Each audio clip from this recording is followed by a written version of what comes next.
guys, how's it going? Today we're going to work with some succulents. I want to talk about how to take succulent cuttings. I'll show you how to do that, how to root them. I've got a whole bunch of beautiful ones that I just cut earlier on this week. We're also going to start by taking apart the succulent arrangements slash like holiday and candle arrangement we put together about a month ago. We've really enjoyed it inside, but the greens are dry at this point. The candles are burned down, so I'm ready for something fresh in this container. So I thought we could incorporate some of these gorgeous cuttings in with these. I don't know if I'll use all three of them or just some of them, but I thought it'd be fun to incorporate them all together in the same arrangement. So the first thing I need to do is tear this apart. It'll be interesting to see if any roots have formed yet, since it has been a few weeks.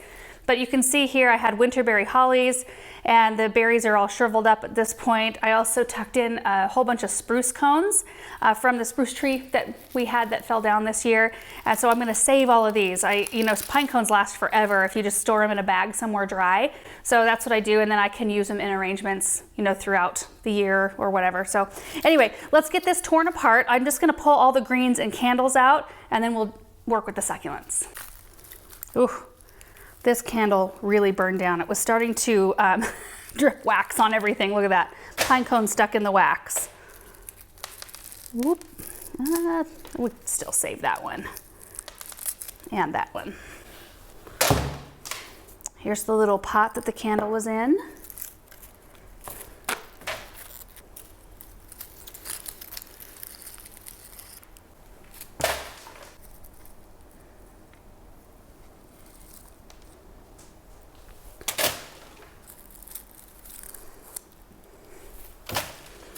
Okay, I've got pretty much everything cleaned out. I see a couple of rogue berries in here.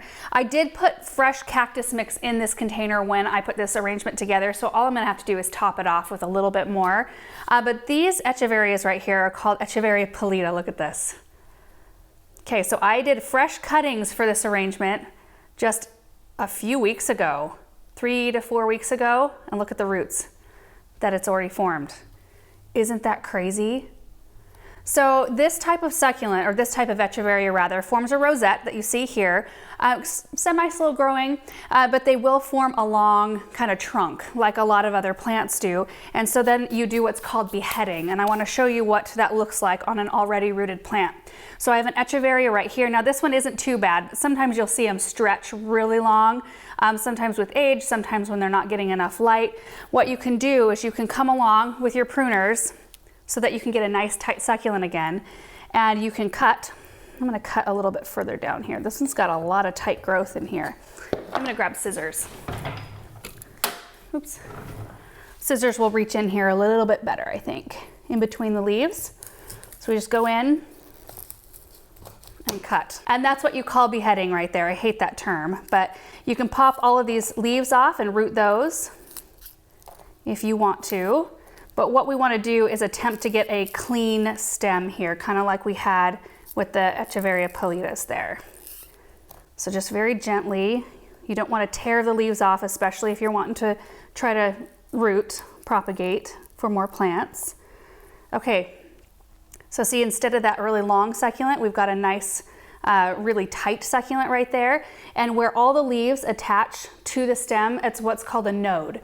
And where those nodes are, the plant will form new roots, which you can clearly see right here on this one. So I did the same exact thing with, this is an Echeveria Perle von Nurnberg.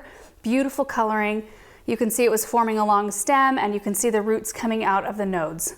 So right where a leaf was, that's where the roots are coming out. These are going to be incredibly easy to root. Now, if you're creating an arrangement, you can make cuttings like I did and let them sit out and dry and let the cut end callus over. That's probably the safest way to go about it, because then you can put them in your arrangement and you don't have that open wound that could allow rot and things like that to happen. However, you can make fresh cuttings the day you want to put your arrangement together. You just need to wait to water it. So like if I did a fresh cutting like this one, I could pop it right down in the soil today, wait a week or so, because it still will receive oxygen. It'll still dry inside the soil. It'll just take longer than it does sitting out like I let these do. So this one right here I will not use in today's arrangement because everything else that I have is already healed and dried. So that is how you behead a succulent. That's how it roots. Now the leaves, we've done videos like this, it's been a while though, but the leaves, if you've got a clean break from the stem, you let those dry as well. Then you can set the leaves on top of soil. I keep them misted once a day, and they start to form new roots from that where the leaf popped off the stem, and then they'll form a new little succulent right there on the end. It takes a little while, but it's a fun process to watch happen, and you get a lot of plants from that, doing it that way. You can also save the end of this plant. I kind of massacred it a little bit with my scissors, and that one will form new rosettes as well. It won't be as pretty as the first one because you'll get several, but you can let them grow and then pop those rosettes off and keep rooting those. It's kind of an endless process, really. Okay, so I'm gonna move all of these leaves aside here, and I want to give you a little tour of my cuttings first before we use them. I saved the tags so that I could remember the names. You would think after years of working with plants you could remember them all, but there's just too many, way too many. Okay, so starting on this side of the table here, I've got a pile of Sempervivums here. These are called Appletini. Absolutely beautiful. These are hardy in our area, so I could actually plant these outside right now and they would be completely fine. I've got a pile of random cuttings that I'm not positive of the names of these, but these three right here are the Perle von Nurnbergs with the beautiful pink coloring. This one right here I don't have a name for, but it's absolutely it's like perfection. I love it. And then this is Echeveria I will just show you the tag. How about that? I don't know. Pointier leaves, nice icy blue color. On this side, we have some Echeveria Melaco, which don't have that powdery covering, so they're a little easier to handle. Deeper green there. We've got some Graptosedums, California Sunset. Another Echeveria here, a Haworthia. This one does have roots on it already. And then we've got some Cotyledons, Papillaris, Choco. Jeez. Anyway, they've got kind of a neat look to them. I also have a couple of things I might incorporate in this arrangement. So I've got this piece of driftwood I thought might be kind of cool to use somehow. I also thought it might be kind of neat to have some kind of vertical interest, maybe put some moss with some succulent cuttings on there. I don't know, I might need to think about that one a little bit. So I'm gonna pull these out so we can top up the whole container, and then we're just gonna start planting. I'm interested to see what these all look like. It is the most amazing thing that you can do this with these plants. Look at those beautiful, healthy roots. Oh, look at that. I love this part about succulents because you can just keep using them over and over and over again in all kinds of different arrangements, because you almost need to every once in a while make a cutting like this so that you can have a fresh plant again. And making really tight packed arrangements like I typically like to make, way easier with cuttings than with rooted plants, because you can manipulate them and squeeze them together much easier. Okay, we're gonna top it up a bit.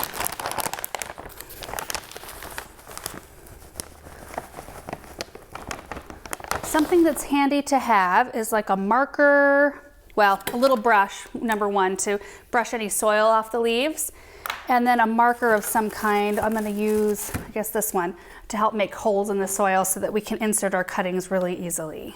Thinking we're gonna go with this kind of look, maybe. I want it like this, do I want it like this? Okay, let me mess with it for a minute. This has to be right, otherwise the whole thing won't kind of come together the way I want it to. I don't even know how I want it to come together. I don't know what I'm talking about. These things evolve. You know what, I'm gonna go find a couple of stones outside real quick because I have a feeling I'm gonna want a couple of those. That'll provide a little bit of a resting place for our eye. Instead of having the whole thing full of succulents, there'll be something to kind of ground the arrangement. I'll be right back. Okay, so I have a whole container full of these little black stones right here. This is just a really good soil top dress that I usually save soil top dress as well. So when I'm redoing an arrangement, if I've used some stones, I peel them off the top, I put them in a strainer in the kitchen and wash all the soil off, let them dry so I can use them again.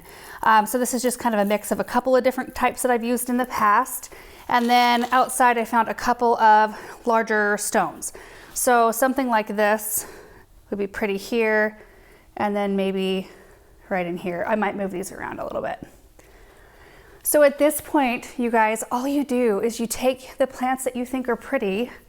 We're gonna make a little hole for our stem, and you just pop it in like that. Being careful, try not to handle the leaves as much as possible, because you don't want to wreck that kind of powdery substance that's on them. But that's pretty much it. And that's what I'm going to do for this whole arrangement, just using some of these things. So like another one here, this one will just push easily down in like that. And it's just, you can go slow, enjoy the process. And in the end, if you end up not liking what it looks like, just take it apart and try again. That's the beauty too of using cuttings, because they're just so easy that it's easy to take it apart and try again. So at this point, I'm just going to enjoy the process, design this thing, and then I'll show you what it looks like in the end.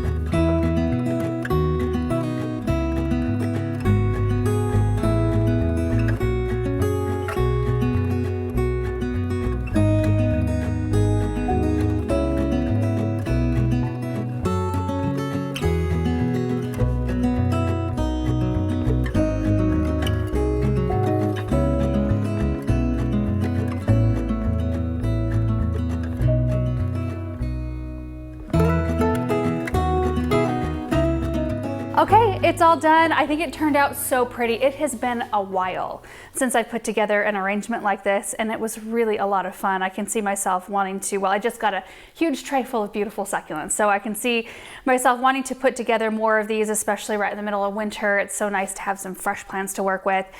So these were all the cuttings that I had sitting here, minus the one that I took today, which I will let sit out and callus. And then I've got two of the larger Echeveria Papillaris, which these are just so big, they would have taken up so much of the surface area, and I wanted a lot of variation of color and texture. But you can see I have the piece of driftwood sitting here just right in the center, and it's just sitting right on top of the soil. And then I have the larger rock sitting here in the back, the smaller one here, and then I did bring in one more, and I just feel like that's a nice difference. It just brings a different element to the arrangement. And then I typically like to leave a little section open. So I put little stones in here that they're the mixed variety. Sometimes I'll do sand right there. It's just kind of a nice spot, a resting spot in an arrangement like this. Now in this shallow bowl, it's really hard to find saucers. So I've been using one of these gold chargers that you pick up at the dollar store, you know, the ones that you put underneath your plates, your dinner plates, to like decorate them up a little bit. They work great, and they're decorative. So they still look really pretty, and they protect the surface that this is under. So because all of these cuttings were either rooted like this Echeveria here or healed over, I can water this today.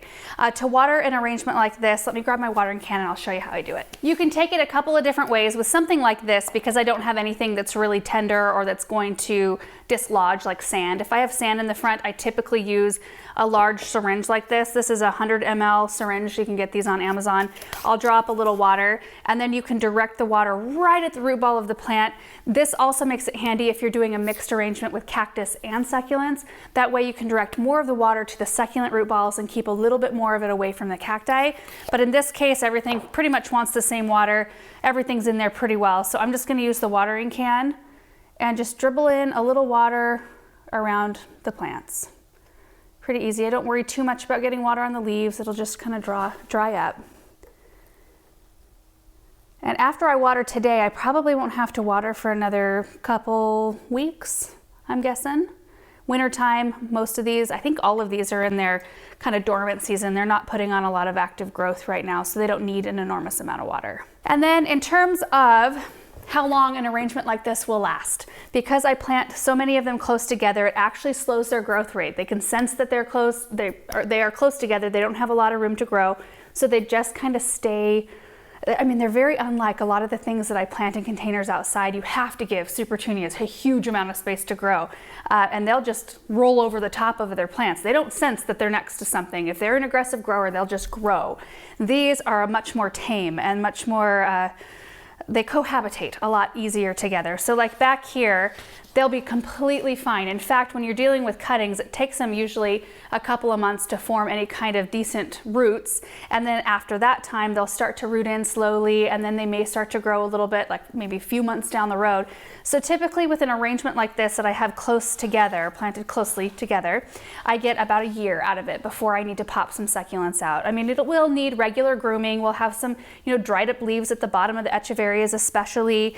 You might have to do a little bit of that. And then at about a year's time, you can either take this apart and kind of do the same thing, take a bunch of cuttings, put something new together, or you can pop a succulent out here or there where you feel like it's a little bit too tight and allow the other ones a little bit more room to grow. So that is pretty much it. This one will want, in the wintertime, bright light, so I'll put it somewhere where it'll get a lot of good sunshine, and that will keep the growth compact. It'll keep their colors nice. If you need to, you add a grow light. In the summertime, these are really great for us outside where they get morning sun and protection in the afternoon so that the sun doesn't burn the leaves there. So anyway, super happy with this. I'm gonna move this to the side though, because I do want to kind of deal with the aftermath and kind of talk about the leaf propagation. First though, let's get these Echeverias potted. This is pretty straightforward. I'm gonna be using cactus mix and then just popping these in. They already have roots, so not too worried about them at all. I might have to go grab another bag of soil. Ooh, close.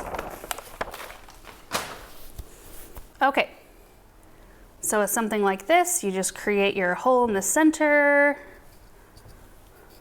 pop it in right at soil surface, and then just tamp the soil in around the stem. You want to make sure to leave a lip so that you can easily water. That looks pretty good. I kind of want it up a little bit higher. Like that. Yes. Where did I put my brush? Did I put it away? I did.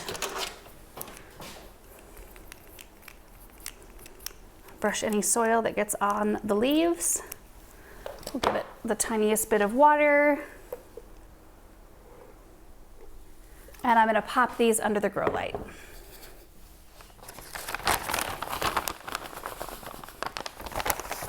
Okay, same story with this one. Pop that down in the pot. Oh, they look pretty. That sagey color green with the terracotta is a really pretty blend. Okay, a bit of water. And under the grow light. Okay, now we're gonna deal with all of these leaves. I already went through the whole pile. I removed anything that was torn or damaged, but usually what I'll do is get a tray like this one. It's watertight, it holds the water in. I put a thin layer of soil. You can see where the bottom is right there. You probably don't even need this much soil. And then you just start lining your leaves up. So let me get this all level. Get the soil as level as possible. Okay, we just lay the leaves like this. You try to keep like varieties together if you're organized, but I think it really matters. And then what you'll do is today, since these are freshly cut leaves, I'm not gonna water, but probably in 2 days I'll come around with a mister and I'll just mist the leaves, and I'll do that once a day in my watering rounds, and then they'll start to form roots right out the end of the leaf right here. I guess it's not the end. This is technically the end of the leaf. This is the beginning of the leaf where it came off the stem. So it'll do roots first, and then you'll start to see some rosettes start to form. And you can leave these in the tray until the leaf that you originally started with withers and kind of falls away from the rosette that has newly formed, or you can pop them out earlier than that. Pretty much any time that you want to pot them up into something different, you can do that. They're easy plants to deal with. You know, I think I'm going to turn these around. There we go.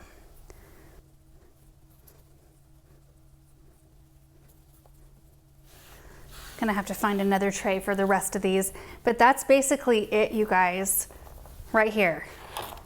And so in the end, we should have a bunch of rosettes here. Now in your area, depending on what your climate is like, you may not need to mist them once a day. We are just so dry here that I have to do that. Otherwise, especially when you're using cactus mix, the soil just dries up too quickly, and I find that the leaves start to wither too quick. So it's just something that you'll have to gauge. Now you can put a humidity dome over if you need to. I've done that before as well. I've done plastic wrap. But typically I like to leave them out like this and just mist them once a day, and they tend to do really well. When they start to form new growth, you do want to make sure to have them under lights. You don't have to have the light right down on top of them, but having them in a really bright windowsill or underneath some sort of a light source will help the new growth stay nice and colorful and stay tight. So that is it, you guys. That is the whole process of tearing apart the succulent arrangement that we were able to enjoy for the month before Christmas, and then we got a new arrangement out of some other things. I'm just really happy with it, and it's just such a fun process and such a fun thing to be able to do during the winter time. So I hope this video was enjoyable to watch. I hope that it was helpful if you're just starting out in succulents and you kind of wondered how to put something together like this, or propagate by leaf. I don't know, I feel like we went over a lot of things today. Anyway, hope you guys enjoyed it, and we'll see you in the next one. Bye.